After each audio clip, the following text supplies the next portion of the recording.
best. Smith Doyle will meet your needs as a general contractor or construction manager. They even do their own concrete and carpentry work. Their highly skilled and capable crews ensure that your finished project is second to none. And as a Tennessee drug-free workplace, they make safety a priority. For any construction or contracting questions, call Smith Doyle Contractors Incorporated at 901-213-3993. Again, 901-213-3993. And make sure you mention you heard them on the Blue and Gray Show. The Blue and Gray Show is happy to have Tiger Bookstore back as our game day sponsor. Tiger Bookstore is... Tiger Bookstore is my dad's favorite place to get his Tiger gear. Dude, yeah, I'm busy here. And doesn't your family live in Missouri? Tiger Bookstore's website is so easy that they can get their Tigers gear without leaving the house. Tiger Bookstore has got everything they need for tailgating, game day, and the latest in Tiger styles. I don't want to sound mean, but TigerBookstore.com is so easy my dad could do it. Can I finish, please? If you must. Make sure you get by Tiger Bookstore before every home game to get your game day shirt for only $5. These shirts are a must-have for any Tiger fan. Tiger Bookstore is located at 3533 Walker Avenue, just off of main campus. Their friendly staff will help you get everything you need for the season. We all know Memphis is considered to be the barbecue capital of the world, but the best isn't in Memphis. It's in Bartlett at Ty's Smokehouse Barbecue at 7174 Stage Road. It's simply great tasting food in a clean, family-friendly environment for a fair price. I've been going to Ty's for quite a while and have noticed a couple of important things. There always seems to be a smile on everyone's face. That's staff and customers. Everybody is happy. The other thing is the smell. Just wow. I mean, wow. Your nose is filled with the smell of good barbecue as soon as you walk in the door. Of course, that's probably one of the reasons everybody's happy. If you need great Q for your tailgate, Ty's is the place to go. They've got a 12-pack pulled pork or chicken. That's with 2 slabs of ribs, wet or dry, for just $75.99. That's an $82 value, and you cannot beat the barbecue there. There's so much more, too. Go by and see them at Ty's Smokehouse Barbecue, 7174 Stage Road, or give them a call, 384-8111. That's 384-8411. Or you can even have Ty's delivered by using the DoorDash or Bite Squad apps. Like my friends once told me, eat there once and you'll thank me later.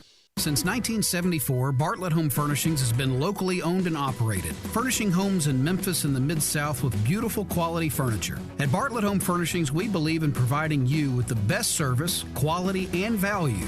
We're committed to selling the best quality furniture for the best price. Our designers love helping customers select the right pieces for their homes, creating the room of your dreams, all the while working within your budget. Visit Bartlett Home Furnishings today at 2755 Bartlett Boulevard or at BartlettHomeFurnishingMemphis.com. Go Tigers!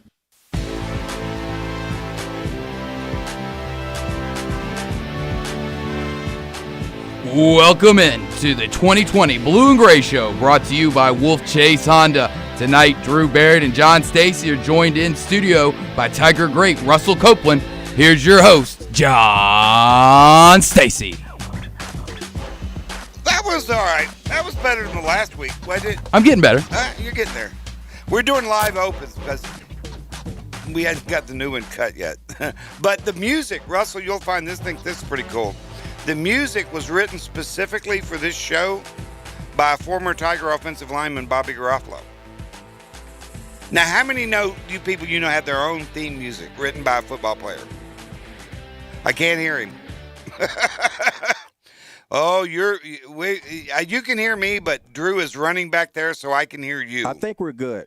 Are we good now? We're good now. Okay. All right, now we're good. Yeah, that's pretty cool, isn't it? Own theme song written by a Tiger. Awesome, man. That's why you rock, man. It is what it is. First, everybody, want to thank everybody for listening. We're going to have a lot of fun tonight because that game was a lot of fun to watch last night. But first, let's do our housekeeping. I want to thank the good folks over at Wolfchase Honda for being our title and presenting sponsor this year. Got sponsor news coming up, too. Bartlett Home Furnishings been with us for a couple of years now. Tiger Bookstore been with us from the get-go. Ty's Smokehouse Barbecue. Man, that stuff is good. That's dangerously good. Believe Gymnastics is another one we'll get in spots. Get Keno Anderson, a former Tiger baseball player. You'll hear his spot here a little bit tonight. And, of course, Smith Doyle Contractors. We got a new sponsor. You'll start hearing their ads next week. But if you've seen any Tiger event over the last 30 years, 40 years, you've heard Bank of Bartlett. Bank of Bartlett the standard bearer for supporting Memphis athletics and supporting their community. We're glad to have them on board and part of the family. Harold Bird and company over there have been just great people, and it's nice to have them on board with us. Let me tell you about my guest. For you young'uns out there who hadn't looked into Memphis football history, you should. He came out of Tupelo High School and started his first game as a true freshman. Is that not true? That's right.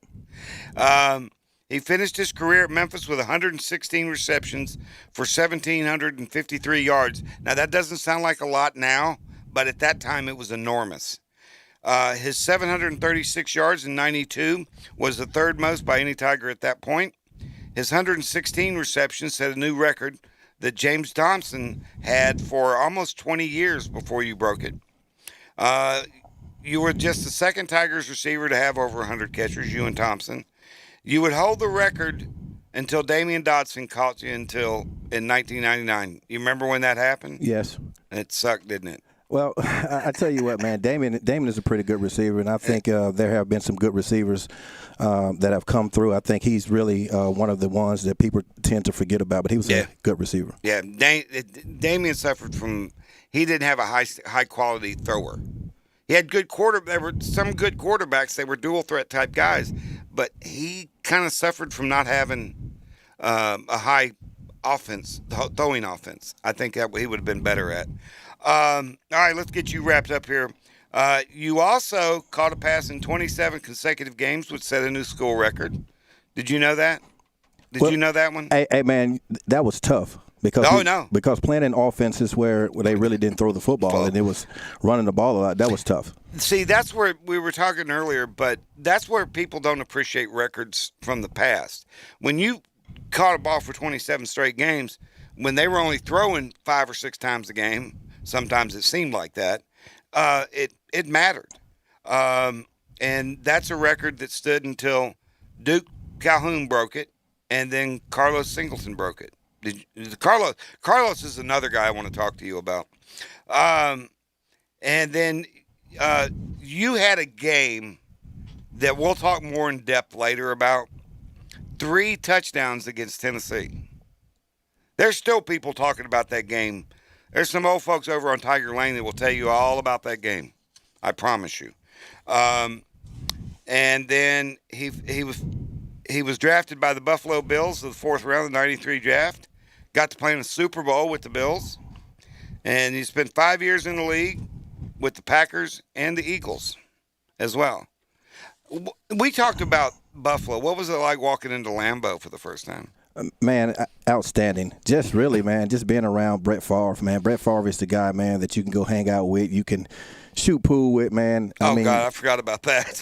I mean, he's just your all-around guy, man. I mean, you know, he's always joking. He's always having fun. And I think when you have a person with his personality playing quarterback, I think it makes it just that much funner. And then that shows his leadership with everyone. Yep. Let's get into last night's game a little bit. By the way, this was last week's game day shirt from Tiger Bookstore. I've seen what the next one looks like. You're going to like it if it gets approved. So Jeremy's going to kill me for saying that, but it is what it is. There is going to be some good ones coming up, but don't forget those $5 game day shirts over at Tiger Bookstore. Last night, I think it was the introduction of the world to Sean Dykes. Now, Sean's a senior, so that sounds kind of strange, doesn't it? It does. It does.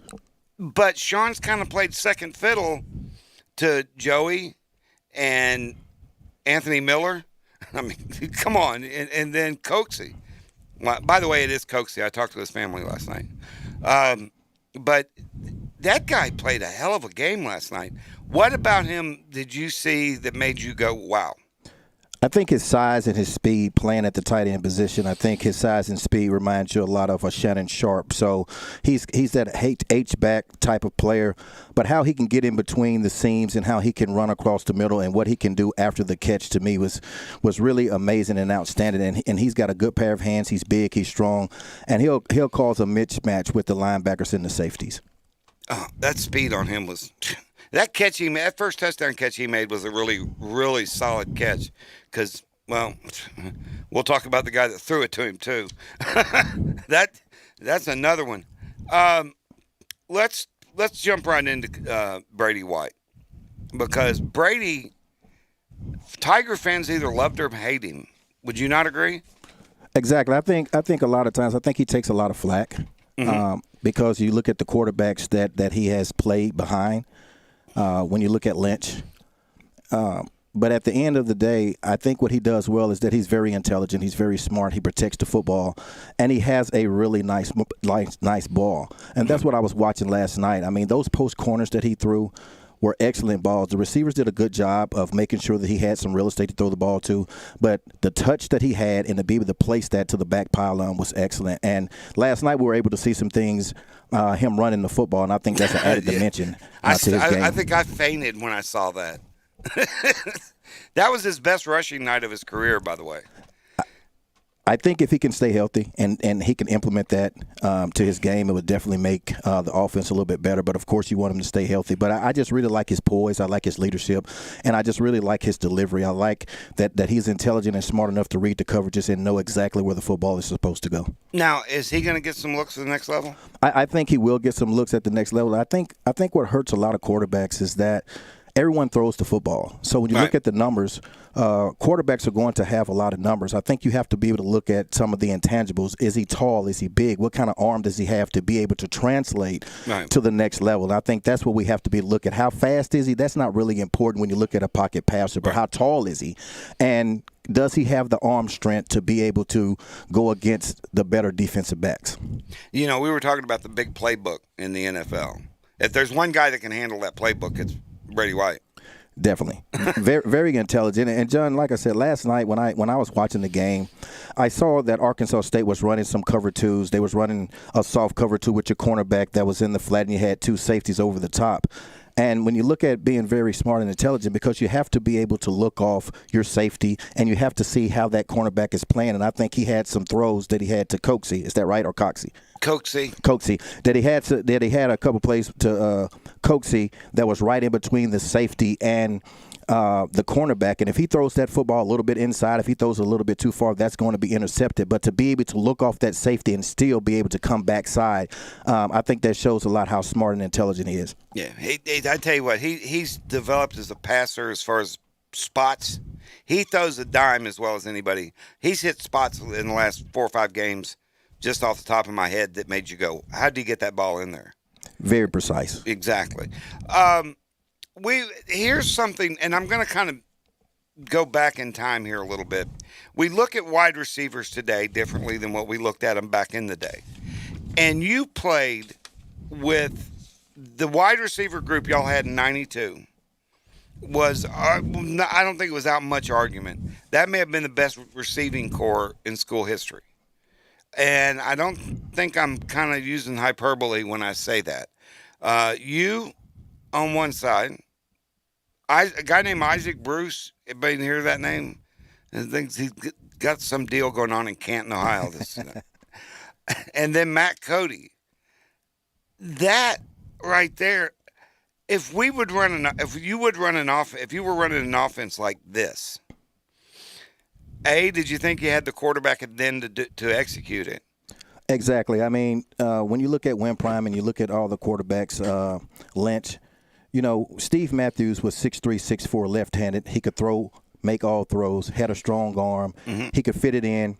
He was very smart, and he knew how to get all of us involved in the game. And I think that's very important. When you have an Isaac Bruce and you have Matt Cody in the slot and you have me on the outside, to be able to get everybody involved and to spread the football around, I think that says a lot about Steve. But if Steve was playing in this offense today, I think our records with wide receivers would probably be unbroken. And you have to understand, I shared the spotlight with Isaac. And the year I left as a junior, I led the team in receptions. So if either one of us was the man and didn't have to share the ball with the other two, you see what Isaac was able to do when I left early and went to the pros. Mm-hmm. He had 1,000 yards. So you put all of us in this offense, man, not only would we have great stats, but our record would have been a lot better than 6-5. Here's a hypothetical question you've probably never been asked before. If we had thrown the ball like anywhere near what we're doing now, would you have stayed for that senior year? I hate to look back at it. I know it's an impossible question. You know, I hate to look back at it. I think the most important thing, I had to weigh personal options, but I think us going to a bowl game, and that could have played a lot. We didn't go to a bowl game. But if we were throwing the football all over the field and having the stats, that could have changed my decision, because it was a hard decision as well to leave my teammates, not have senior day. That was very tough for me. But with personal decisions, I decided to leave. But it was fun playing with those guys. I just hate when I look back is that we were a better team than 6-5. Now, how hard was it to give up the South Hall Ping Pong Championship? I never gave that up. Now you left. That means did you lose it? Well, no, I didn't lose it while I was there. But when I left, I tell everybody I used to talk a lot of smack. You know, I'm still the champ. Now, if you need me to come back in the offseason and then play some more games, then we can do that. But, man, we used to have some fun, man, in South Hall, playing with Penny. You know, me and Penny would stay down. I forgot about that. Oh, man. Look, let me tell you. We would stay down, 1:30, 2 o'clock, 3 o'clock in the morning, me and Penny playing ping pong. And both of us are very competitive guys, man. And we wouldn't want to go to our room if one guy was up, man. So so you'd play until both of you basically collapsed? Exactly. or until Mrs. Armstrong would come and say, you guys need to go to bed. Mrs. A was around all the damn time, wasn't she? Man, she was everywhere, man. She was our mom, man. She was great, man. Coach Armstrong and Mrs. A, they were the best. Yeah, believe me, that's not the first time that's been uttered on this show, is it, Drew? No, not at all. We've heard plenty of South Hall stories. I've got more Ms. A and Coach A stories than I can count. And I mean that. And I know how much respect he had for y'all and y'all had for him over the years. And it's an amazing thing that you had a guy like that in your life that helped mentor you and grounded you when you needed grounding. And we all need somebody like that. And I think he did great things for a lot of young men through the years. He did, man. Awesome. Especially, when I came as a freshman, I was 17 years old and started at 17. And just to be away from home and to be able to get in some mischievous things, I think, that's what we want today. When you send your daughter or your son away from college, you want somebody to be able to look out for them and protect them and be that father figure. And Coach Armstrong and Mrs. A, they were excellent. I had senior chiefs and master chiefs for that. They put their foot up my butt every now and again. John, I think you needed that a little bit. Yeah, I did. I was 18 years old, a sailor in the middle of Okinawa. Think about that for a minute. There are things I cannot repeat, just like you can't repeat South Hall. What goes on in the fleet stays in the fleet. Exactly. And thank God for no social media then. All right, what we're going to do is we're going to take our first break of the night.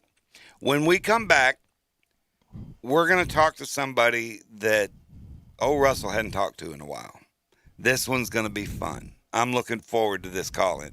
Right here on the Blue and Gray Show, brought to you by Wolfchase Honda on Sports 56, 96.1, and 87.7. Did I get it right? Greg Gaston, Eli Savoy.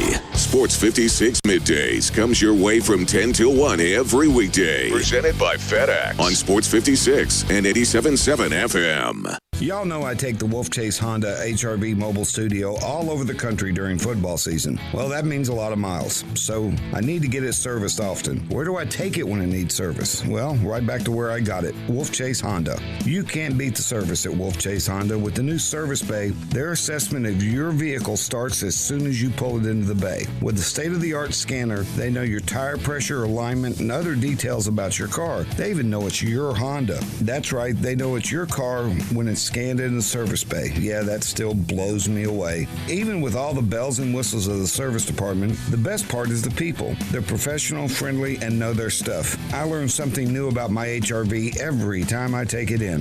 Wolfchase Honda offers everything from oil changes to tires. When you're ready to get your car serviced, simply log on to wolfchasehonda.com to get the Blue and Gray Show special. It's easy to find under the Service Specials tab with all the other great deals at Wolfchase Honda.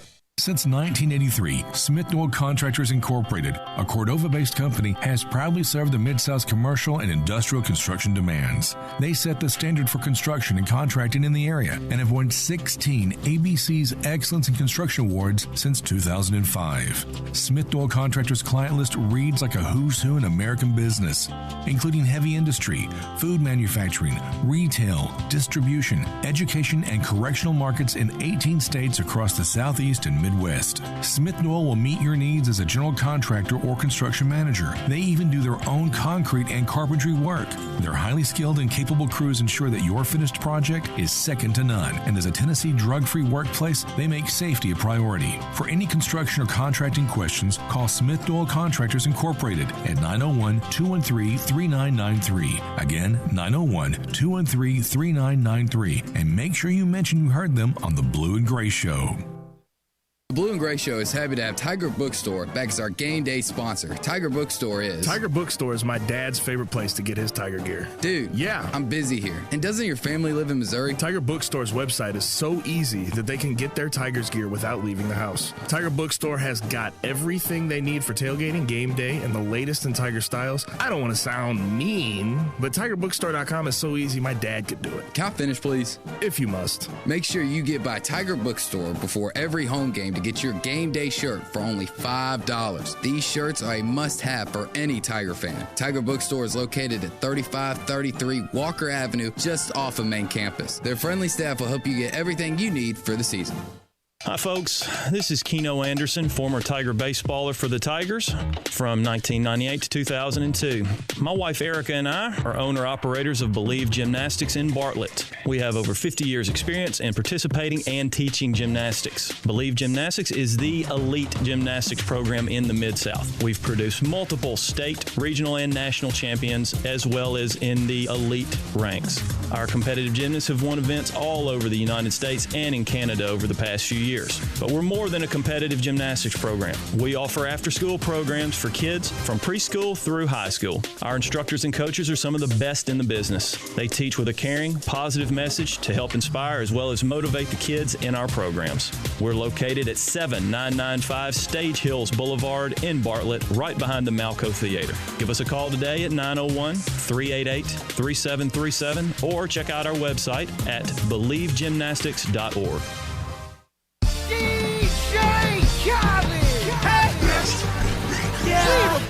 All I do is win, win, win, no matter what. Got money on my mind, I can never get enough. I'm missing Alex Cross right about now. Can you nail that? I can't do it. Neither can I, so I ain't saying anything. But if you notice, I tend to look. If y'all see me looking back, it's because Russell's in the studio behind me. And I can see him when I look this way, but I can see him in the camera. So it's confusing as hell, isn't it? It's a little different. We're waiting on a phone call. Now I got to send a text to him. Boy, I tell you what, Drew, pick up me a second here. What's that? And yeah, just make up something. Well, Russell, let's go back to talking about the NFL, I guess. I mean, what was it really like being in a Super Bowl? I mean, that's got to be the highest of highest things in all of sports to be a part of. Especially, Drew, when it's your rookie year. And I just remember being drafted. It was a whirl of emotions because first and foremost, I was upset that I dropped to the fourth round. I thought I was going to be late first, early second. But when I found out that it was the Buffalo Bills, I was very excited and just watching this football team go to 3 straight Super Bowls. So the first mini camp, walking into the locker room, being able to see Bruce Smith, being able to see Jim Kelly, Thurman Thomas, Andre Reed, Biscuit. That was great. And being able to play in the Super Bowl and taking the opening kick, I think that was amazing. Even though we lost the game, those are memories that I would always cherish. Okay, we're going to cut that off real quick because the phone call came.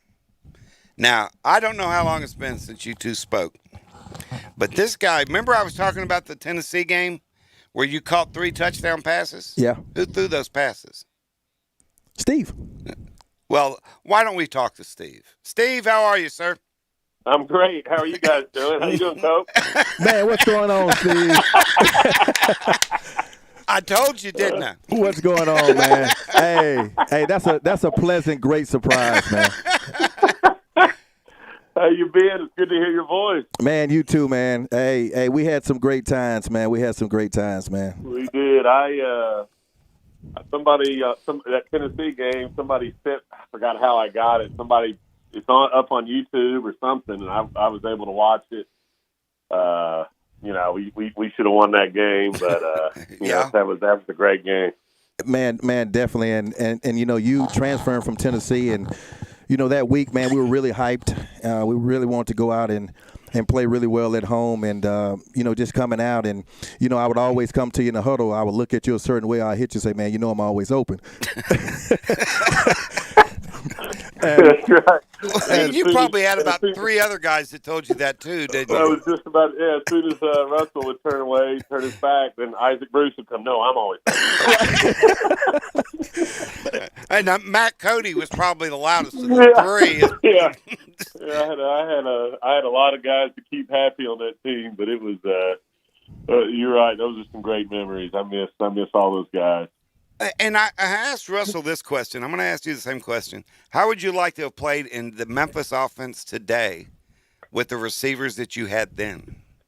The receivers and the rule changes and just, the sophistication in the passing game. Yep. Yeah, it would have been a blast. 5,000 yards? Yeah, I hope so. But yeah, it would have been a lot of fun. I was extremely blessed with what I had there to work with at Memphis. No doubt about it. Yeah, it was an interesting crew. I'll say that.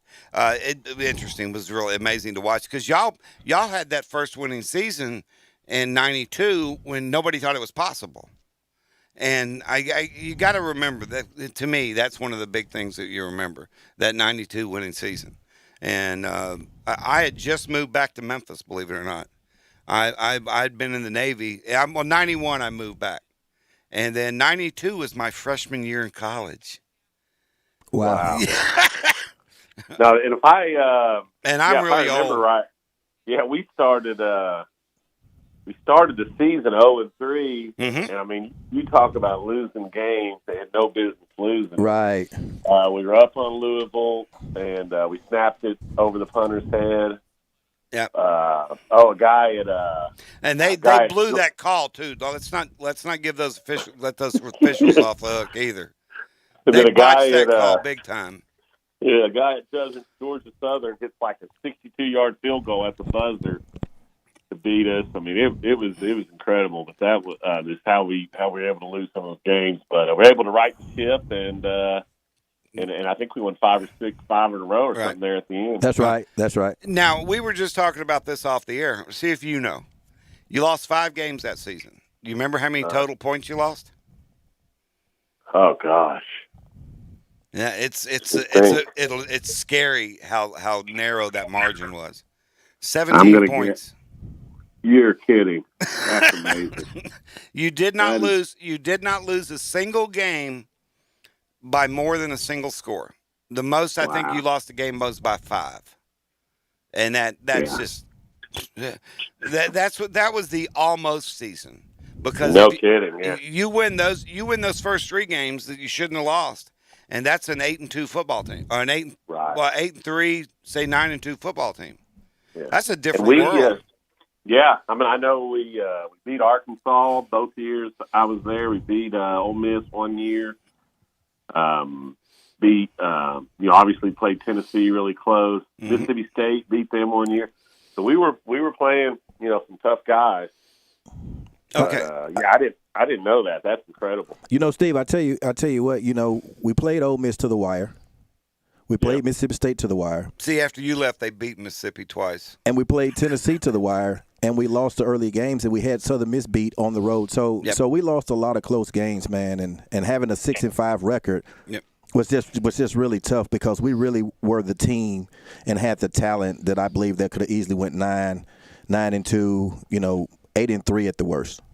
I agree. And the games we did put together, like Tulane down there, I think it was like 50 at the half. Right, right. How good we could, and some of those games we were clicking, we were unstoppable. Well, I know Cope wasn't there for this one, but the '93 game at Mississippi State, the first half of that game was just an old-fashioned butt whooping. Right, yeah. And I'll never forget that. I watched it on TV, yelling at the TV. That was when my wife decided I was out of my mind. No, No, that was definitely a memorable game for me as well. I think they were ranked in the top 20 in the country, Yep. and to go down there and beat them at their own place was great. Now, all right, let's talk about Cope's. What was your favorite thing about Cope as a receiver? I think the toughness going over the middle was definitely one. The competitive nature, and I'll tell you this story and I think I said that Southern Miss game. I'm new to the team, and I didn't really we didn't. I don't know if we threw 10 passes that game, but we had the game won, and the guy makes the kick, and I think we got 30 seconds left. I'm in the huddle saying, "Hey, we can go down and get this. We can still win this game." And after the game, we ended up losing the game, obviously. But after the game, Russell came to me and was like, "That's what we needed. We haven't had that around here. We haven't had that guy that's gonna, leadership, not gonna ever give up." And I know that meant a lot to me to make me think, okay, we can go on and do some stuff here. We got guys that want to win. They're competitive. And Russell, kind of led that pack, that vocal leadership that we needed. And, more than anything, I remember that. And just the toughness, making the tough catches across the middle. That's something he was real special about doing that. Okay, now I'm going to flip the script. Russell, what's the best? What did you like most about Steve throwing the ball back there? Well, first of all, his leadership qualities, as he just alluded to, but Steve could make every throw. And, the thing about it, when you have a quarterback such as Steve that has the leadership, you want to be able to make the catches for him. You want to be able to go across the middle. You want to be able to connect with him. And I think what I really liked about it is that he made it competitive with Isaac, myself, and Cody, and he would find a way to get the ball to all of us. And I think that says a lot about a quarterback, and especially when you're a transfer quarterback coming to a new team. And he would always say, "Guys, let's work." And we always would work after practice and catch passes and do the things that we needed in the game. And I think that was a difference maker. But he was tough, and he would always give you an opportunity and give you a chance. And that's what I loved about him, his leadership and being able to make every throw. He could make every throw. All right, Steve. I'll say one thing, and I did try to spread it around as much as I could, but in that final drive against Tennessee, that ball was going to one guy and one guy only throughout the whole drive, and I think we didn't even look at anybody else. That was all those are going to three. See, I learn something new every day on the show. I know I do. Okay, let's go into the present here. Did you watch the game last night? I did. What do you think of Brady White? I think he's a solid quarterback. The one interception there on the sideline that was definitely a head scratcher. Spoken like a true quarterback.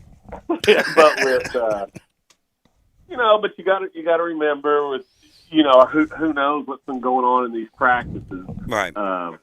Just how much they're really able to go at it and do kind of tough work that you need. But it looked kind of like like a first game or even maybe a first scrimmage. Right. But I love the way they're running the ball, and those backs they have hit the hole. And I'm extremely excited about their coach. He recruited our area up here in Knoxville for 3 or 4 years, and he always made a really good impression on me. And I've been in his corner, and I'm happy. And I think I think they're going to have another great year. I think the kids love him, absolutely love him. Yeah. He was on last week, and he's just positive. And right. And that was when he was dealing with the Gainwell opt-out situation. So, yeah. I mean, he was dealing with that, and he's getting on the air with us being just happy. And I'm all, that's just the way Ryan is. And he's a good guy. By the way, did you know that everybody got down here in Memphis got to see you coach recently? Oh, on ESPN? Yeah. Yeah, well, that wasn't much of a game to look at. Every one of your former teammates had everybody watching it. So everybody from Bertling on down. Or would that be Bertling on up? Yeah, probably he's right in the middle. He's in the middle. Okay. Joey's down at the bottom, is what you're telling me. Now I'm going to get in more trouble for that statement than you realize. All right, Steve. Last week time you were on the show, I don't know if I asked you this. What's your favorite memory of being at Memphis? There's several. I think just popping in my head. I think the Mississippi State win in Starkville was a big one, and that was a really good night for us. And actually, all my memories were great. Just the fellowship with the guys. As far as hanging out, working hard in practice. And we all lived over there in South Hall together. And just a really good group of guys. But on the field would probably be the Mississippi State win. And even though the Tennessee was a loss, I just felt like we're, sometimes it means something when you're just getting better. That's right. Yeah. And I felt like we were the better team that week. During that game, we didn't end up winning it, but just to feel like the improvement that we made over that time. I was only there 2 years, but really nothing but great things. Yeah. Well, we're running towards the end of the segment. I want to thank you for calling because the look on Russell's face when you answered was priceless. Well, good, man. Can we frame that picture, Drew? Is that at all possible? I mean, I can go back on my phone and screenshot it. We'll see what we can do. Hey, man, it's really good to talk to you, Steve. Seriously, man, and congratulations, man, to your coaching. But it was, it was one to take you back down memory lane, man. I will make sure I do this. I will be sending Steve's phone number to you, Cope, and I will be sending Cope's number to you, Steve. So y'all can stay in touch. Awesome. Yeah. I got to come to a game, man, and we hang out. I know it's COVID-19. I got to do the same. I'm gonna get to Memphis as soon as I can. Now let me know when you do. We'll turn it up. If you come down, you're gonna spend the weekend. You can just come in here and sit with me on Sunday. That'll work. I'll make it work. Because if I think Russell's finally figuring out we don't do things normal around here. Hey man, I love it, man. Drew puts up with a lot from me. I can tell you that right now. And I've had a bad week. I lost my wallet this weekend. So yeah, it's been that kind of weekend. All right. Steve, thanks again for calling. You're welcome anytime. I appreciate you guys having me on. Great talking to you. Great talking to you, Cope, and we'll get together soon and go Tigers. Definitely, man, and good luck to you this year, man. All right, thank you, guys. Go Tigers. See you, Steve. See ya. I told you, didn't I? Hey, you did good. You did good, man. Hey, what a better person, better guest to have on the show while I'm here on the show, man. And I was told y'all haven't spoken in a decade at least. Man, it's been a long time, and unfortunately, sometimes when you leave and you go to different places, people's numbers change and stuff. And if you're not on Facebook or doing some stuff, you kind of lose contact with guys. But man, he was a great guy, great player, and for me as a receiver, to see this guy come in at spring and say he's going to be the transfer guy, and you guys are going to start throwing in the summer. For me, I hadn't had your eyes got about that big. Hadn't had a throwing quarterback, and he's about 6'4". And watching him throw, man, I was excited, man. Yeah, it was. I tell you what, that was a lot of fun football to watch in '92. Fun. If nothing else, that was fun to watch. Had fun, man. Had fun. All right, we're going to take our second break here on the Blue and Gray Show, brought to you by Wolfchase Honda.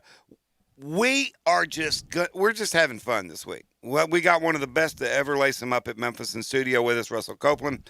When we come back, I want to talk more about our new sponsor, Bank of Bartlett. And right here on the Blue and Gray Show, brought to you by Wolfchase Honda on Sports 56, 96.1, and 87.7. We are Sports 56 WHBQ. Listen to us daily on AM 560, 96.1 FM, or 87.7 FM. My wife and I have driven Wolfchase Hondas nearly a decade now. There's a reason for that. Not only do we get good quality Hondas, we know the service will be even better. Wolfchase Honda isn't just the best Honda dealership in the Mid-South. They're one of the leading dealerships in the nation, and you wonder why we keep going back. Wolfchase Honda is a family-owned dealership and has been for over 25 years. They make sure they treat their customers just like family, too. How many times I hear them call customers by their name? They make a point to make sure you get the best car buying experience as well as the best service. I could talk about service all day long. The new service bay at Wolfchase Honda is something right out of a sci-fi movie. When you pull your car into the bay, it's scanned, it takes your tire pressures, and gets the info to your service tech. This is all done to make sure you get the best service at a reasonable price. I love my Honda HR-V, but I think they love it even more. Now is the perfect time for you to get that new Honda. They're located at 2982 North Germantown Road, just north of Stage Road. That's Wolfchase Honda. The Blue and Gray Show is happy to have Tiger Bookstore back as our game day sponsor. Tiger Bookstore is my dad's favorite place to get his Tiger gear. Dude, yeah, I'm busy here. And doesn't your family live in Missouri? Tiger Bookstore's website is so easy that they can get their Tigers gear without leaving the house. Tiger Bookstore has got everything they need for tailgating, game day, and the latest in Tiger styles. I don't want to sound mean, but TigerBookstore.com is so easy my dad could do it. Can I finish, please? If you must. Make sure you get by Tiger Bookstore before every home game to get your game day shirt for only $5. These shirts are a must-have for any Tiger fan. Tiger Bookstore is located at 3533 Walker Avenue, just off of main campus. Their friendly staff will help you get everything you need for the season. Since 1974, Bartlett Home Furnishings has been locally owned and operated, furnishing homes in Memphis and the Mid-South with beautiful quality furniture. At Bartlett Home Furnishings, we believe in providing you with the best service, quality, and value. We're committed to selling the best quality furniture for the best price. Our designers love helping customers select the right pieces for their homes, creating the room of your dreams, all the while working within your budget. Visit Bartlett Home Furnishings today at 2755 Bartlett Boulevard or at BartlettHomeFurnishingsMemphis.com. Go Tigers! Dark in the city, night is a wire. Steam in the subway, earth is a fire.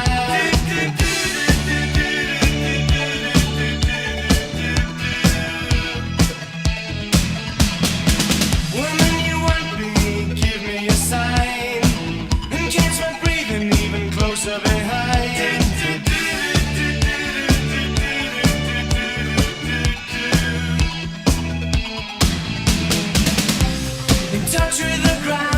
I had no idea Russell was a Duran Duran fan. I'm playing stuff for Russell next time. Oh, okay. This is just the first song that came with Wolf. Because we played the Red Wolves, you know. Because they're no longer hungry. They're done. They're done. But we get them next year again too. That matter of fact, that's what's both 4-game deal. Yeah, I believe 4. So yeah, it is what it is. We're going to play them a lot more. I don't like going to Jones Boogie. Every time I've gone over there, but with the one year that we went over there and the game got canceled because of a lightning storm, and they agreed to play it in 6 days again over there. It screwed up the schedule and screwed up the season, quite frankly. And it is what it is. I don't like it because it's in a dry county. I don't drink, so. Well, I do. I bring my own party. Man, what a night. We had a lot of fun. It was good to be in the Liberty Bowl, and I've said that we're going to talk football on this show. That's what we do. But I'm going to mention the Shelby County Health Department. Get your ass in gear. There can be double what was in that stadium last night. Anybody disagree with me? Totally agree. It was ridiculous. Totally agree. I think definitely it should be 25%. Mm-hmm. And when you look at what the team success was last year, and you look at coming back, and I think you have to protect everyone, but I think 25% is a fair number. Right. And to get like most colleges are doing with the 25%, and just give the fans an opportunity to come out, because if you look at it last night, it's kind of tough, and it's hard to play with a stadium that's empty. They piped in crowd noise. It was the most irritating thing I have ever heard in my life. Because you would just go, okay, it's like a continuous drone. It's not like crowd noise because crowd noise goes up and down, and but it was like a continuous drone. That's right. And I don't normally complain except for the PA guy who was really bad. Am I right? I was in a box, so I couldn't hear anything. I didn't hear the crowd noise and nothing. Okay, well, yeah, but it is okay. I'm off my tangent. Let's talk about some positive things. We were talking a little bit about the transition of this program from the time you played and before you played. The 80s were a tough year for Memphis football. How did they get you to come to Memphis? Well, honestly, I felt like it was a family. At that point in time, my mom was incarcerated, and she was incarcerated in Jackson, Mississippi. So I had offers from Florida State, Florida, Miami, but I wanted to stay home. And I think the biggest thing for me is that when they came to watch me play, that was big. But when I came on my recruiting trip, just the family atmosphere, going into South Hall, seeing the guys, watching film, I felt like it was a place that I could feel at home. And I felt like no matter what, with my mom in the situation that she was in, is that I had a family. Right. And that made the decision for me, and they never lied. They never lied to me during the recruiting process, and a couple of schools had lied to me and say, hey, man, you're our main receiver. We're going to bring you in. And they stayed, with everything that they had talked about, and we watched film. And once I came in as a true freshman, everything was exactly what they had told me about. And now, the true freshmen didn't start at wide receiver back in that era, did they? No. I mean, for you to do that was pretty. Now, injuries kind of led to that too, did they not? Well, when you look at actually, I think the main wide receiver was Charles, and Charles had got academically ineligible. Right. But regardless, I think I still would have been in that rotation. And take mine, we still wasn't throwing the football. Yeah, it didn't matter who was out there much because they weren't going to throw it there much. Right, as much. But that was Charles Wilson. Right. And to come in at 17 years old and to be able to step in and start, I think that's a lot that had to go with my upbringing, to work hard, to come in and play. Right. And I just wanted to come in and fit in with the guys as a young player, and to learn as quickly as possible, and to make some big plays, some big catches. And I made some big plays and some big catches. It just wasn't a lot thrown at that time. Right. Yeah, you didn't get a lot of opportunities. We got a question from Katina for you. What's your opinion on the effect the current players are having from the lack of the college fanfare in the stadium this season? How do you adjust to that nobody being in the building? I think you have to be mentally strong, and I think the head coach has done a tremendous job. I think it's something that we all have to get used to. Right. COVID-19 is new for all of us, and it is a curve. But then you have to understand these are young men. Right. But at the end of the day, they want to go out and play well. They want to make the plays, and they understand that it's a family. But it is tough. It is difficult. Oh. It's quite different.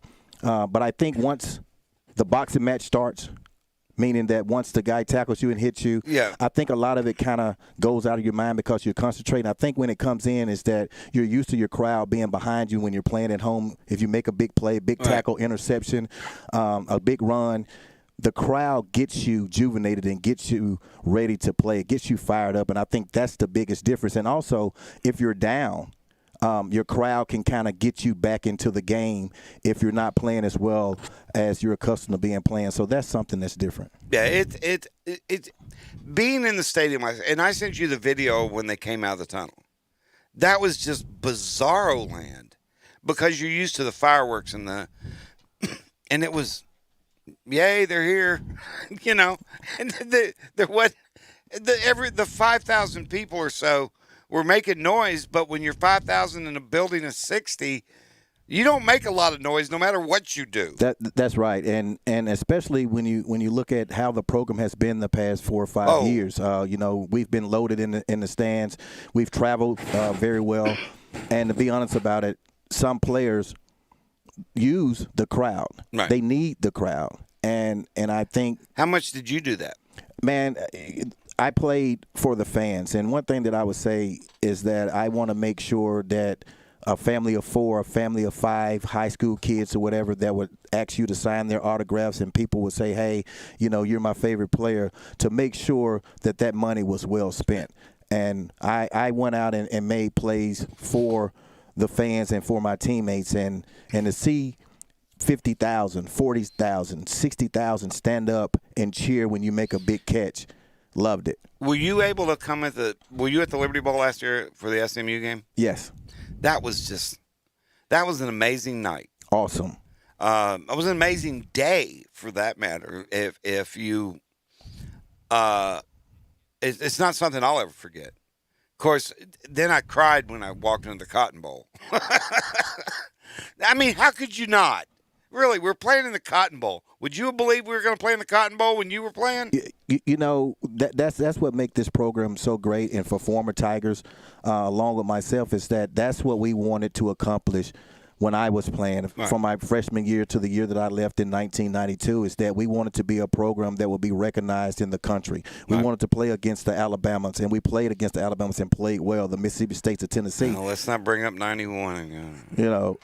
And just to see where our program has come, and to look at how many national televised games that our program is playing in. I'm at the game, but when you can go back later on that night after you record the game and see your Tigers playing against UCLA, we're talking about UCLA, and to look at the big plays and just to see them in the Cotton Bowl, it's just a tremendous feeling as a former player and as a fan. I will give you this word of wisdom when you're recording the game. Add an hour. Always add the extension. Add an hour and a half. You have to add the extension, man. Good God. My wife, God bless her, and I wouldn't, and trust me, she keeps me sane in all this, and she keeps me focused, and love her to death. But she will forget to add an extension, and I had to mention it last night, so she recorded the thing that came on after the game. Right. So I got, unscheduled or something like that. So I'm going to get a dirty note when I get home. Right, Russell, real quick, I want to go back and ask you something about what you were talking about, saying how, you actually were one of the players that really wanted to be out there for the fans. When a lot of people hear that, it kind of, we're here for the city, for the fan base. It's almost like coach speech.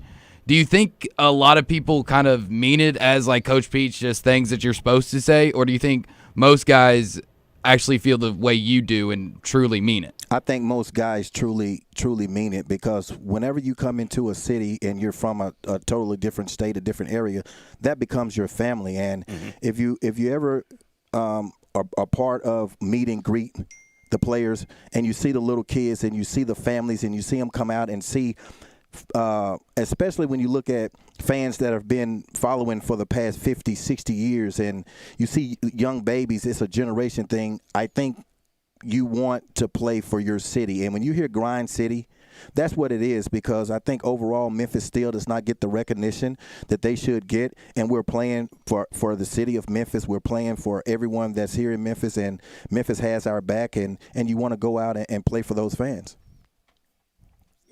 And it's good to see that. And I make a correlation. Players develop a brotherhood, much like military members, that the rank and file person in society, you wouldn't know what it was like. No, I mean, the closest thing to a brotherhood that I ever had was a fraternity in college, but that's not even anywhere on the same level anywhere near. You're not near. dependent on the guy to keep you alive. No, I don't have anything firing at me. Right, and you didn't have any. You didn't, but you. Guys, nobody's trying to tackle me and rip my head off. Exactly, and you didn't have each other's. It's hard to explain the brotherhood developed in college sports, and in the military. It's a lot alike. And I've talked to a lot of guys who. One of my first platoon officer in the Marine Corps, when I was stationed with the Marines in Okinawa, he was a Navy graduate, USNA graduate, and he had to tackle Tony Dorsett.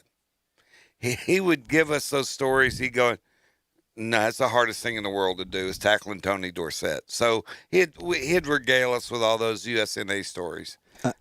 Yeah, John. I think it's the same concept when you look at the military and you look at sports. I think the difference is that the military, it is life and death. But when you're playing with your family, a group of guys that sleep together, eat together, You're always hanging together. It forms a brotherhood because it's not where you're from, it's not your religion, it's not your creed, it's not your race. It becomes a family, and I think guys that are in the military and guys that play football can kind of understand that and appreciate that. And I think a lot of things that's going on now with society and with our country, I think if you are military and I think if you have been involved in sports, you say, man, get along. That's not cool. Get along. Shut up. You know what I'm saying? Yeah. Hey, let's make this thing work and let's come together as a team. I agree. And I think we have a unique perspective in that. But we'll talk about that later. Let's talk some football. That's right. Let's use this question to go to the top of the hour, because after the top of the hour we got another phone call. What's your top 5 games when you played at Memphis? Ooh. You weren't ready for that one, were you? Tennessee. That one, I can see where that one ranks up there. What was a very big game. I think Alabama, my freshman year was my first reception, and I caught like a 50-yard bomb, and I jumped over 2 people and caught that game. That was in Tuscaloosa too, wasn't it? Yeah, that was big. Going and play against Alabama, and any time for me that I would play against a Mississippi school, Ole Miss, Mississippi State. Yeah, I can see that. I'm from Mississippi, and a lot of my former high school teammates were there. And my junior year, when we played against Mississippi State, my high school head coach was actually coaching for Mississippi State. So, really? Yeah. So those games were always big, and I think for me, the last game that I played in college against East Carolina. Yep, remember that game well. That's a memorable game because it's the last game that I ever played in college. And it's a shame that you didn't get to realize it was your last game. Exactly, because I was a junior, and just looking back on it, fortunately I had a good game. I had 10 catches, and that was like 3 games in a row that I had 10 catches. Okay. And looking back on it and not being able to be with my guys for their senior year, our senior year, that we had been through so much together, that's a very memorable game for me. Well, let's see, who was in that class? Bartow was in that class. Joey Allison. Who am I forgetting? You look at Jeff Buffalo. Buffalo. Was Mack in that class? Cody. No, he's 2 years under me. Okay. Herbert Kendall, Stevie D. Williams. Yep. Was in that class. It just Galloway, the cornerback, was in that class. So I'm probably missing some guys, but we had a special class. We had a special class, and well, that 92 team, when we were talking about that earlier and we were laughing about it, 92 team was special, and it just caught the bad end of a few things, and it cost that team everything. Because you don't lose 5 games by 17 points by accident. I mean, it's never been done before. And you go look back and look at, the last 50+ years, the last 60 years of Memphis football, you won't see anything like it at all. Trust me, there's always one blowout in there. Or there's always 2 or 3 scores difference. So for that team, that was the almost season that would have changed the program, in my opinion. Mm-hmm. And you look at the competition as well. Yeah. We talked about it earlier. You have Tennessee, you have Arkansas, you have Mississippi State, you have Ole Miss.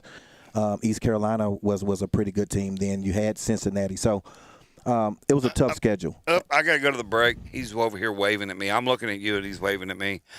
We got to take our top of the hour break, and then we'll be back here in a few minutes. Got another phone in coming after this break. So we'll have some more fun on the Wolfchase Honda Blue and Gray Show right here on Sports 56, 96.1 and 87.7. Y'all know I take the Wolfchase Honda HRV mobile studio all over the country during football season. Well, that means a lot of miles, so I need to get it serviced often. Where do I take it when it needs service? Well, right back to where I got it, Wolfchase Honda. You can't beat the service at Wolfchase Honda. With the new service bay, their assessment of your vehicle starts as soon as you pull it into the bay. With the state-of-the-art scanner, they know your tire pressure, alignment, and other details about your car. They even know it's your Honda. That's right, they know it's your car when it's scanned in the service bay. Yeah, that still blows me away. Even with all the bells and whistles of the service department, the best part is the people. They're professional, friendly, and know their stuff. I learn something new about my HRV every time I take it in. Wolfchase Honda offers everything from oil changes to tires. When you're ready to get your car serviced, simply log on to wolfchasehonda.com to get the Blue and Gray Show special. It's easy to find under the Service Specials tab with all the other great deals at Wolfchase Honda. Since 1983, Smith Noel Contractors Incorporated, a Cordova-based company, has proudly served the Mid-South's commercial and industrial construction demands. They set the standard for construction and contracting in the area and have won 16 ABC's Excellence in Construction Awards since 2005. Smith Noel Contractors' client list reads like a who's who in American business, including heavy industry, food manufacturing, retail, distribution, education, and correctional markets in 18 states across the Southeast and Midwest. Smith Noel will meet your needs as a general contractor or construction manager. They even do their own concrete and carpentry work. Their highly skilled and capable crews ensure that your finished project is second to none. And as a Tennessee drug-free workplace, they make safety a priority. For any construction or contracting questions, call Smith Noel Contractors Incorporated at 901-213-3993. Again, 901-213-3993. And make sure you mention you heard them on the Blue and Gray Show.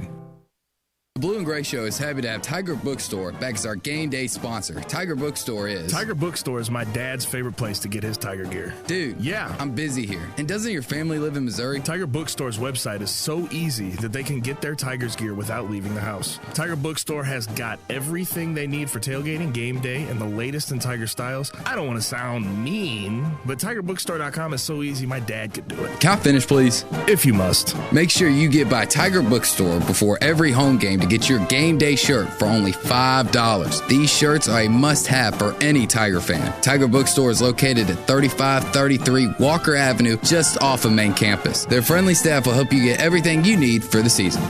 We all know Memphis is considered to be the barbecue capital of the world, but the best isn't in Memphis. It's in Bartlett at Ty's Smokehouse Barbecue at 7174 Stage Road. It's simply great tasting food in a clean, family-friendly environment for a fair price. I've been going to Ty's for quite a while and have noticed a couple of important things. There always seems to be a smile on everyone's face. That's staff and customers. Everybody is happy. The other thing is the smell. Just wow. I mean, wow. Your nose is filled with the smell of good barbecue as soon as you walk in the door. Of course, that's probably one of the reasons everybody's happy. If you need great Q for your tailgate, Ty's is the place to go. They've got a 12-pack pulled pork or chicken. That's with 2 slabs of ribs, wet or dry, for just $75.99. That's an $82 value, and you cannot beat the barbecue there. There's so much more, too. Go by and see them at Ty's Smokehouse Barbecue, 7174 Stage Road, or give them a call, 384-8111. That's 384-8411, or you can even have Ty's delivered by using the DoorDash or Bite Squad apps. Like my friends once told me, eat there once and you'll thank me later.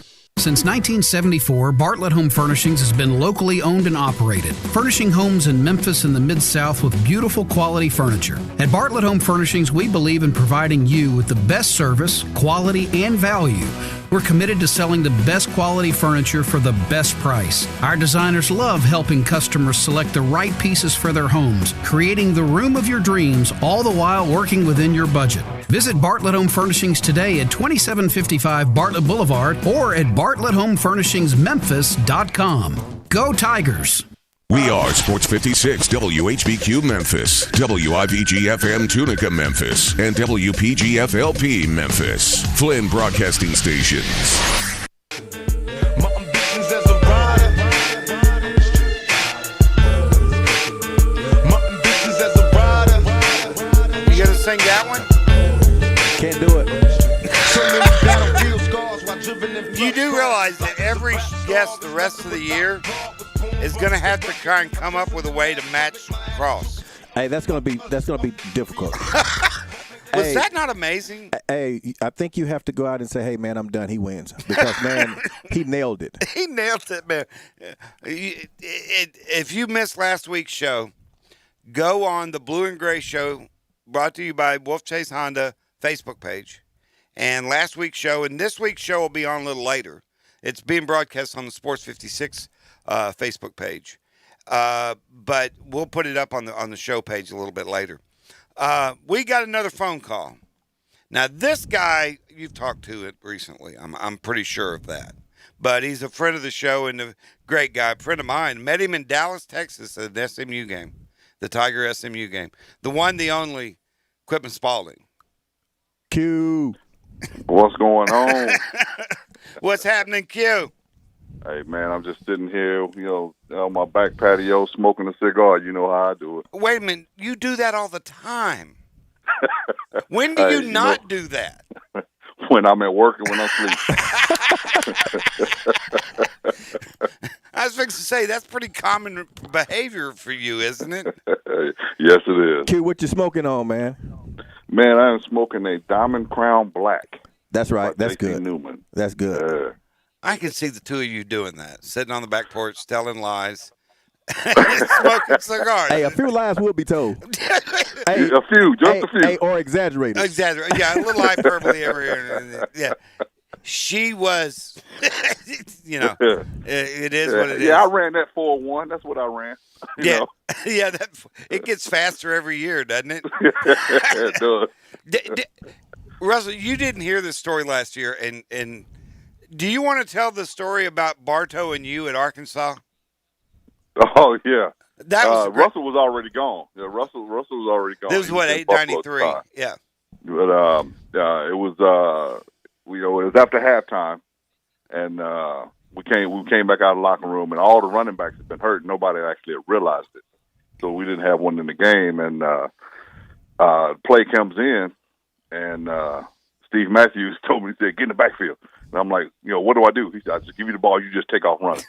And so he gives me the ball, and I forgot the guy's name on Arkansas. First defensive lineman here. He blitzed through and on a stunt and got through, and I just ducked him and just ran, and I think ended up with like 23 yards on that carry, both tackles. And the whole game, Steve was just telling me, "Hey, you run the ball." But before that, Bartow was, we stand on the sideline, and Bartow just eyeballing me, and I'm like, why is he just staring at me like this? That would scare most human beings. You do realize that, right? You got to remember now, I'm a freshman, and I just happened to look over at him, and he said, "It's your turn." And I'm like, "What do you mean?" "It's your turn." And I'm like, "Okay." And I got in the game, and that 100 yards later, it was good. And after the game, after the game in the locker room, he came over and just looked at me. He said, "I told you," and walked off. And that's all I needed to hear. Is Danton ever wrong? No, not always. He's very, very seldom. No. Danton always believes he's never wrong. Let's go there. Correct. I'm gonna probably. Go ahead, bro. I'm sorry. No, that's something I'll probably pay for later, huh? You will. My phone's gonna be ringing Hey, tonight. he give you that growl. He give you that look. Oh yeah, that look. Yeah, I know that look. It'll scare you to the day. Yeah, exactly. And it's that type of leadership that when a senior or upperclassman, has that kind of faith in you as a freshman, that makes your chest stand out, and that's one of the things, that I got from Russell. Even though I didn't get to play that year that Russell was there, and just watching him and watching his work ethic and just listening to him, because, out of all the guys that I played with, Russell was one of those guys that instantly just took me under his wing and was like, "Look, young," he called me a crab back in the day. He was like, "Look, young crab." A crab? That's what they call freshmen back in the day. Okay. Yeah. So, I guess getting the crabs is a whole different meaning to that. That's a whole different thing. Hey, that's a conversation for later. Okay. but yeah, it's that type of leadership, because I came in as a running back, but they switched me to wide receiver because we were starting to get a little low, and people getting hurt or whatever. Until Bartow made a command decision. Yeah, and it was just like that type of leadership, man. You cannot get from anybody. That's just something that's born into somebody. You know what I'm saying? And that's one of the things that I love Russell about, man. Russell took me under his wing, showed me the ropes, was always there for me, and still to this day, 20-something years later, when I had my little episode a couple years ago with my little heart issue, man, who called me?